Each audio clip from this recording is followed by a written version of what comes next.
नमस्कार प्यारे विद्यार्थियों, मैं मयंक शर्मा आज की इस क्लास में आपका स्वागत करता हूं। तो बच्चों, कक्षा 10 की विज्ञान में हमारा टॉपिक चल रहा है मानव नेत्र और रंग बिरंगा संसार। तो पिछली क्लास में हमने मानव नेत्र के विभिन्न भागों के बारे में चर्चा की और उनके कुछ महत्वपूर्ण कार्य भी देखे थे। आज का हमारा टॉपिक है समंजन क्षमता और दृष्टि दोषों के बारे में। तो चलिए शुरुआत करते हैं आज की क्लास की।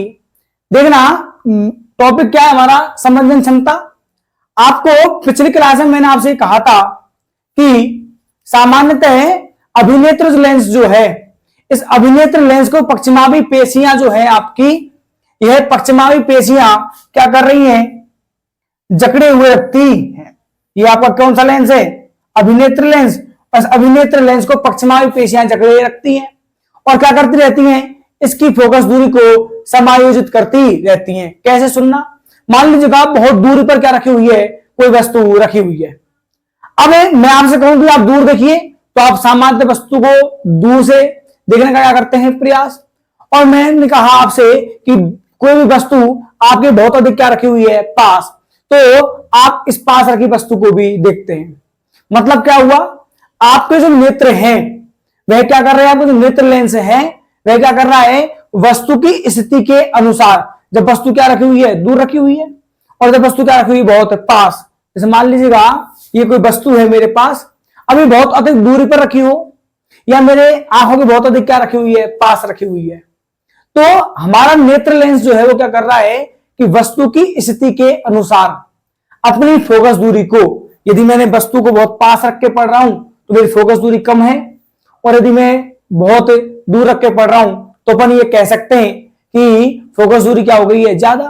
तो यानी कि नेत्र लेंस कर क्या रहा है बच्चों, आपका वस्तु की स्थिति के अनुसार अपनी फोकस दूरी को क्या कर रहा है, समायोजित, यानी उसमें कोऑर्डिनेशन कर रहा है वस्तु की अवस्था के अनुसार। और यह जो समायोजन कर रहा है, बस इसे ही क्या कहा जाता है, समंजन क्षमता। ठीक है ना।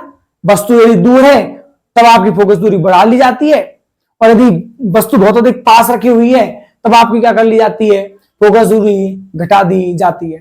तो यानी कि आपका जो नेत्र लेंस है वह वस्तु की अवस्थाओं के अनुसार अपनी फोकस दूरी को समायोजित कर रहा है, यही क्या कहलाती है, उसकी समंजन क्षमता। तो क्या परिभाषा होगी बच्चों कि नेत्र लेंस की वह क्षमता जिसके कारण वह अपनी फोकस दूरी को क्या कर लेता है, समायोजित कर लेता है, क्या कहलाती है, नेत्र लेंस की समंजन क्षमता कहलाती है। आगे परिभाषा बात समझ में। अब हम बात करते हैं नियर पॉइंट यानी निकट बिंदु की, और फार पॉइंट यानी कि दूर बिंदु की। देखना समझना क्या होता है बच्चों।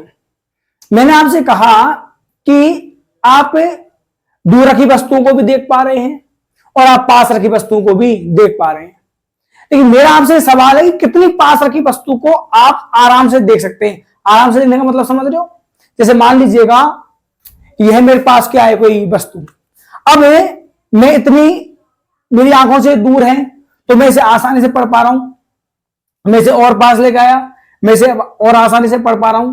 लेकिन मान लीजिएगा मैं इसे अपनी आंख के ऐसे ले आया बहुत पास, तो क्या मैं इसे साफ पढ़ पाऊंगा, नहीं। यानी कि मुझे इसे साफ देखने के लिए, जैसे मान लीजिएगा इस बुक पर क्या शब्द लिखा हुआ है, पहचान लिखा हुआ है। क्या लिखा हुआ है, पहचान। अब मैं इस पहचान शब्द को पढ़ना चाहता हूं, तो यहां तक मैं इसको आसानी से पहचान पढ़ पाऊंगा जो इस पर लिखा हुआ है, इतनी पास रखा हुआ है तब भी मैं इसको पढ़ पाऊंगा।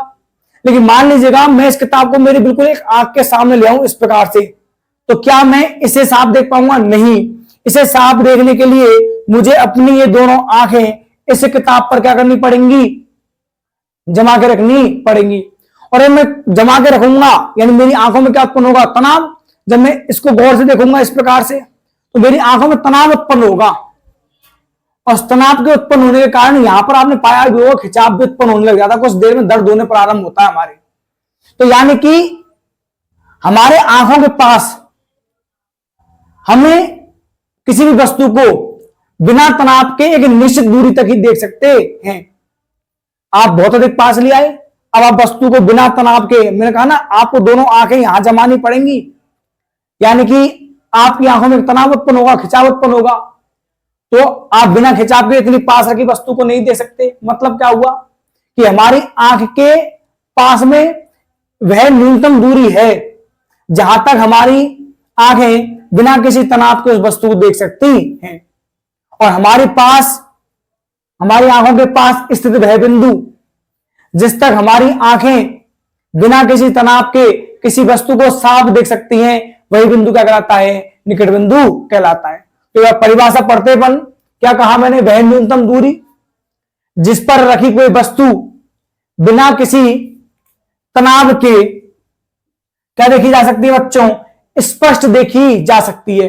मैंने कहा ना, बिना किसी तनाव के क्या देखी जा सकती है? स्पष्ट देखी जा सकती है। उसे क्या कहा जाता है? नेत्र का निकट बिंदु कहते हैं। और इस निकट बिंदु का मान क्या माना जाता है? किसी भी स्वस्थ व्यक्ति के लिए निकट बिंदु का मान कितना सेंटीमीटर रखा जाता है? 25 सेंटीमीटर।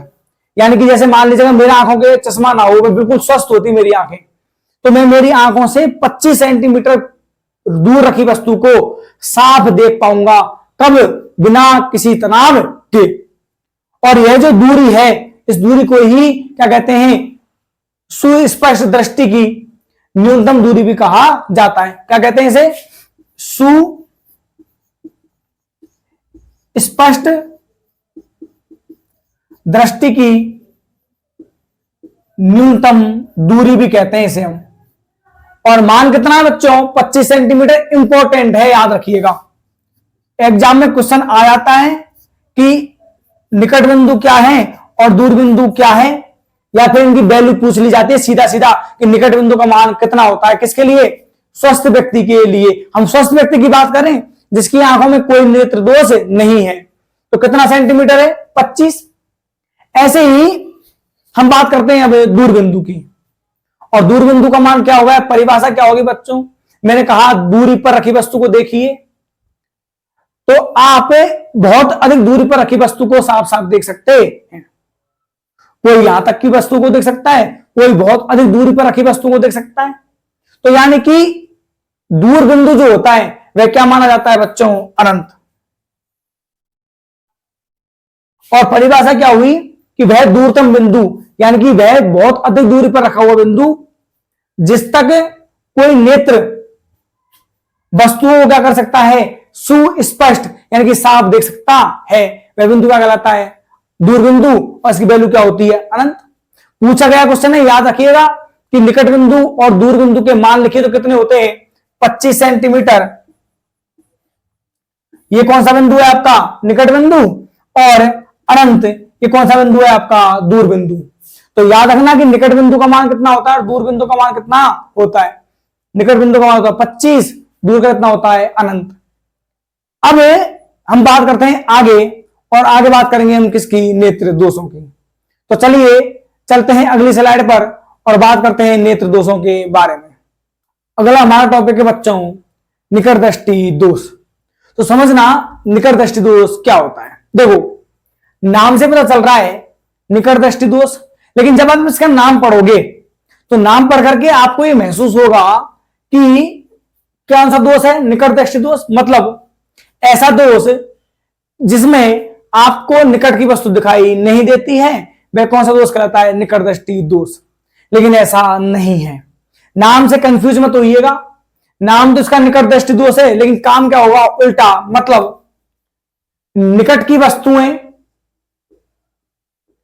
क्या होगी? आपको दिखाई देगी, लेकिन सामान्यतः जो दूर की वस्तु है वह दिखाई नहीं देगी, यानी साफ दिखाई नहीं देगी। दिखाई का मतलब साफ की बात कर रहा हूं, सुस्पष्ट। तो नाम से कंफ्यूज मत होइएगा, बस इतना याद रखना जो नाम है वह दिखाई देगा, इसके अलावा दिखाई नहीं देगा। यानी कि नाम क्या है? निकट दृष्टि दोष। यानी कि ऐसा दृष्टि दोष जिसमें निकट की वस्तु तो दिखाई देती है और दूर की वस्तु साफ दिखाई नहीं देती, ऐसा दृष्टि दोष कौन सा कहलाता है? निकट दृष्टि दोष कहलाता है। अब बच्चों एक सवाल पहले बात के मन में ये उत्पन्न होना चाहिए कि सर आखिरकार रीजन क्या रहा होगा? कोई सा भी दृष्टि दोष हो, चाहे वो निकट रहा हो, चाहे वो जरा रहा हो, चाहे वो दूर रहा हो, क्यों उत्पन्न हुए? तो देखो बहुत बार क्या होता है कि आयु में वृद्धि होने के साथ साथ या आप मान लीजिएगा चोटग्रस्त हो गए, या आंखों पर क्या है अत्यधिक तनाव। इन तीनों ही अवस्थाओं के कारण हमारा जो नेत्र लेंस होता है उस नेत्र लेंस की संवेदन क्षमता में क्या आती है, कमी आ जाती है। जब नेत्र लेंस की संवेदन क्षमता में कमी आएगी तो अभी आपने जस्ट पढ़ा था कि संवेदन क्षमता क्या है, वस्तु की स्थिति के अनुसार फोकस दूरी को क्या कर लेना, समायोजित कर लेना। जब संवेदन क्षमता में कमी आएगी तो वह अपनी फोकस दूरी को क्या नहीं कर पाएगा, समायोजित नहीं कर पाएगा, और समायोजित नहीं कर पाएगा तो दोष उत्पन्न होंगे, और उन दोषों के अपन पढ़ रहे हैं। तो पहला जो हमारा दोष है बच्चों, उसका नाम हमने क्या दिया है, निकट दृष्टि दोष। और मैंने कहा कि नाम से कंफ्यूज मत होइएगा, इसका मतलब है कि निकट की तो दिखाई देगी लेकिन दूर की वस्तु दिखाई नहीं देगी। ऐसा दोष कौन सा दोष कहलाता है, निकट दृष्टि दोष कहलाता है। तो आपको परिभाषा समझ में आ गई, आप लिख भी दोगे कि सर ऐसा दृष्टि दोष जिसमें निकट की दिखाई देती है लेकिन दूर की दिखाई नहीं देती, निकट दृष्टि दोष कहलाता है। लेकिन अब सवाल यह है कि आखिरकार ऐसा क्यों हुआ, क्या कारण रहे होंगे जिसके कारण निकट दृष्टि दोष उत्पन्न हुआ होगा। तो चलिए हम बात करते हैं उन कारणों की ही कि आखिरकार ऐसा क्यों हुआ होगा। मैंने आपको जब क्लास पढ़ाई थी, शुरुआत की थी चैप्टर की, तब मैंने आपसे कहा था कि शर्त है क्या, स्वस्थ व्यक्ति को कोई भी वस्तु साफ दिखाई कब देगी। इसके लिए शर्त क्या है कि जो अपवर्तित प्रकाश की किरणें हैं जो कहां से आ रही हैं, रेटिना कॉर्निया से आ रही हैं, वह रेटिना पर फोकसित होनी चाहिए। यदि प्रकाश की किरणें स्वस्थ व्यक्ति के लिए उसके इस रेटिना पर फोकसित हो रही हैं तो इसका मतलब क्या होगा, उसे वस्तु साफ दिखाई देगी। और यदि रेटिना पर फोकसित नहीं हो रही है, क्या है आपका रेटिना, और यदि प्रकाश की किरणें, अपवर्तित प्रकाश की किरणें रेटिना पर नहीं मिल रही हैं तो आपकी आंखों में नेत्र दोष उत्पन्न हो जाएंगे। अब चूंकि आप पढ़ रहे हो निकट दृष्टि दोष, तो नाम से पता चला निकट, निकट का मतलब क्या होता है, पास। मतलब क्या हुआ कि जो प्रकाश किरणें हैं वो रेटिना पर ना मिलके कहां मिलने लग जाएंगी, रेटिना से पहले मिलने लगे जाएगी। ये तो रेटिना हुआ आपका, रेटिना से पहले रेटिना के पास मिलने लग जाएंगी। तो याद रखना इस दोष में क्या होता है कि किरणें रेटिना से पहले या रेटिना के पास मिलने लग जाती है।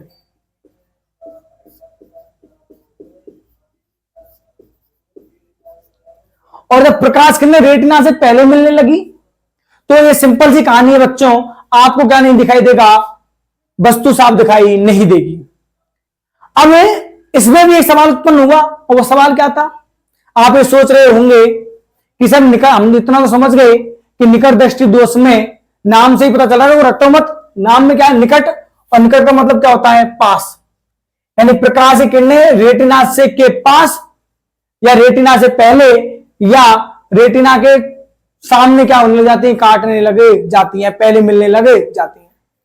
अब आपने तो समझ लिया कि रेटिना से पहले मिल रही हैं, लेकिन रेटिना से पहले मिलने का रीजन क्या रहा होगा, एक सवाल तो आपके मन में ये है।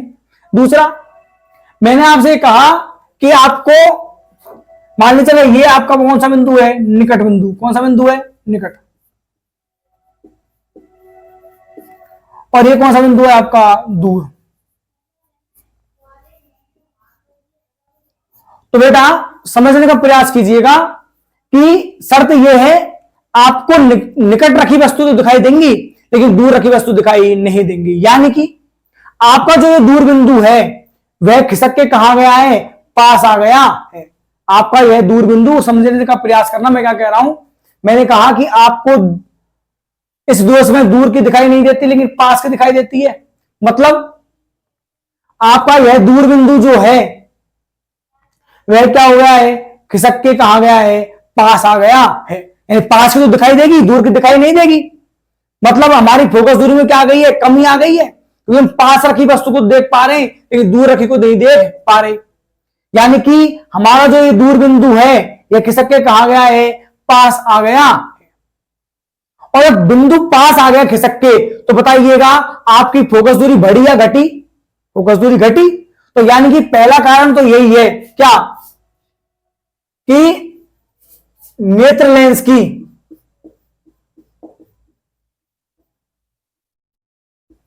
जो फोकस दूरी है,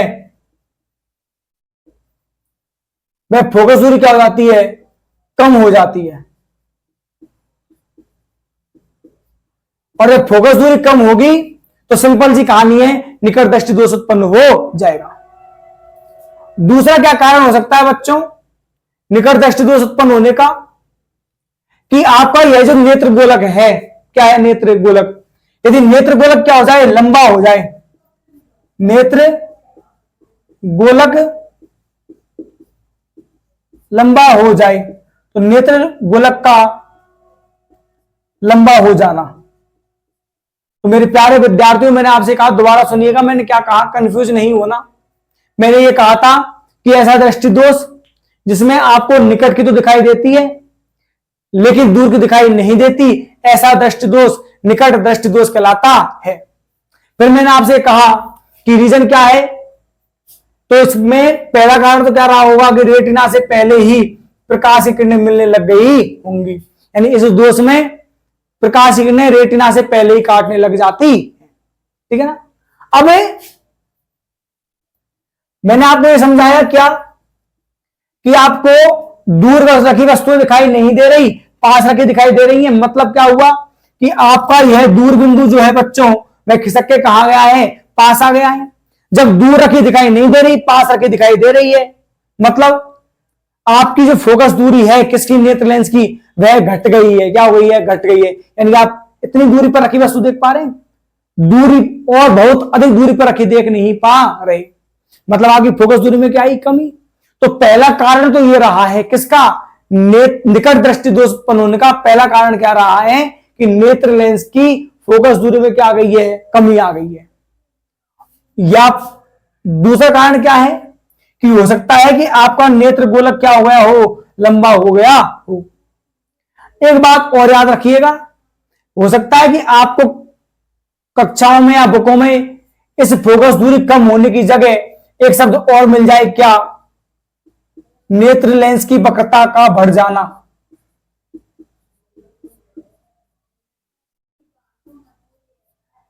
बात बराबर ही है। जब नेत्र लेंस की वक्रता बढ़ेगी तो ऑब्वियसली बात है क्या हो जाएगी, फोकस दूरी कम। तो दोनों बात एक ही है, कंफ्यूज नहीं होना है कहीं आपको, सर हमें स्कूलों में तो ये पढ़ाया गया था और आपकी वीडियो में हमें ये मिल रहा है। तो मैं पहले बता रहा हूं, दोनों बात एक ही है। जब वक्रता बढ़ती है किसकी, नेत्र लेंस की, तो फोकस दूरी क्या हो जाती है, कम। और यदि मान लो वक्रता इसकी कम हो गई तो फोकस दूरी क्या हो जाएगी, ज्यादा, ठीक है। और दूसरा कारण क्या है, नेत्र गोलक का लंबा हो जाना, ठीक है बच्चों। अब बात की जाती है किसकी, निवारण की, कि आखिरकार निवारण क्या है। और ये याद रखना, ये छोटे छोटे से क्वेश्चन हैं जो बनते हैं इस चैप्टर से। आप बड़े बड़े याद कर जाओगे, छोटे भूल जाओगे। ये छोटे छोटे क्वेश्चन ही है, आपसे पूछ लिए कारण बता दो, आपसे पूछ लिए निवारण बता दो, खाली जगह में भी पूछे जा सकते हैं। तो इसलिए चीजें याद रखें और सुनना कहानी क्या है, क्या कह रहा हूं मैं आपसे। देखो आपने दो लेंस पढ़े हैं, कौन सा है, अवतल, कौन सा है, उत्तल। यदि आप गौर से देखोगे तो ये जो क्या है, आपके पृष्ठ हैं और ये भी क्या है, आपके दोनों पृष्ठ। इन पृष्ठों के जो बीच की दूरी होती है, क्योंकि पास है ना दोनों, इनका बैक बैक, और ये क्या है, दूर है, क्या है, दूर। तो अवतल लेंस में समझने का तरीका सिर्फ ये, अवतल लेंस में आप ये पा रहे हो कि चित्र पर मत जाना, चित्र तो मैंने छोटा बनाया है, ये बड़ा बना दिया है, लेकिन आप पाओगे कि इसके जो पृष्ठ हैं आप एक प्रकार से लगे मुड़ रहे हैं दोनों, तो बहुत पास आ गए ना इस प्रकार से। एक तो समझने का प्रयास करना, ये तो आपका होता है उत्तल लेंस, तो देख रहे हो आप पृष्ठों के बीच की दूरी क्या है, ज्यादा। और इस प्रकार से कैसे, कौन से लेंस होते हैं, अवतल पृष्ठ ऐसे तो होते हैं, तो यानी आप देख रहे हो पृष्ठों के बीच की दूरी क्या है, कम। तो यहां पर जो आपका अवतल लेंस है, इसमें दोनों पृष्ठों के बीच की क्या है, दूरी कम है, मतलब क्या है, निकट है। कैसे है, निकट, या कैसे हैं, पास। तो इसलिए याद रखना प्यारे विद्यार्थियों कि निकट दृष्टि दोष के लिए कौन से लेंस का उपयोग किया जाता है? अवतल लेंस का उपयोग किया जाता है। तो ये रहा आपका निकट दृष्टि दोष। अगली कक्षा में हम बात करेंगे दूर दृष्टि दोष और जरा दृष्टि दोष की। मुझे आशा है कि आपको समझने क्षमता, निकट बिंदु, दूर बिंदु और निकट दृष्टि दोष समझ में आया होगा। यदि आपको कोई समस्या आती है तो कमेंट बॉक्स में जाएं और कमेंट बॉक्स में जाकर के आप कमेंट करके भी मुझे बता सकते हैं, उस चीज का आपका निवारण कर दिया जाएगा। वीडियो पसंद आई हो तो ज्यादा से ज्यादा लाइक करें, शेयर करें और चैनल को सब्सक्राइब करना ना भूलें। मिलते हैं अगली क्लास में, तब तक के लिए धन्यवाद। जय हिंद।